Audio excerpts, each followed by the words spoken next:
आसाम आयेन आफादनि बुंथिगिरि बिस्वजित दैमारिनि बाख्नायथाव हाबाफारि बाथौ थानसालि लुनो 5 लाख रांनि अनसुंथाइ।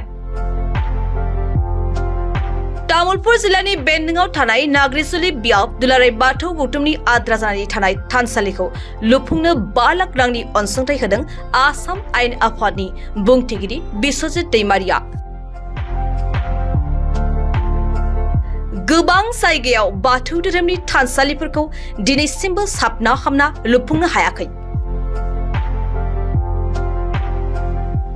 अदेबानि सरकारा थानसालि लुफुंनायनि मुङै बिथांखिफोर फोसावदोंमोनब्लाबो खायफाया मोननो हायाखै एबा खायफा थानसालिया सरकारनि बिथांखिखौ मोननो हादोंब्लाबो थानसालिखौ आबुङै लुफुंनो हायाखै। बिदिनो नाग्रिजुलि बियाबनि थानसालिखौ लुफुंनायनि मुङाव 2 लाख रांनि सोरखारि बिथांखि मोननो हादोंब्लाबो दिनैसिमबो आबुङै लुफुंनो हायाखै। मानोना सरकारनि होनाय अनसुंथाइ बिथांखिया थोजासे नङा। बेनिखायनो नाग्रिजुलि बियाब दुलाराय बाथौ गौथुमनि थानसालिखौ लुफुंनायनि मुङाव 5 लाख रांनि अनसुंथाइ होदों आसाम आयेन आफादनि बुंथिगिरि बिस्वजित दैमारिया। मख'नो गोनांदि नाग्रिजुलि बियाब दुलाराय बाथौ गौथुमनि थानसालि लुफुंनायनि मुङाव 5 लाख रांनि अनसुंथाइ होनानै गावखौनो गोजोननाय फोरमायदों बुंथिगिरि बिथाङा। मानोना नाग्रिजुलि बियाब थानसालि लुफुंनायाव बे 5 लाख रांनि अनसुंथाइया गोबां आवगाय होगोन।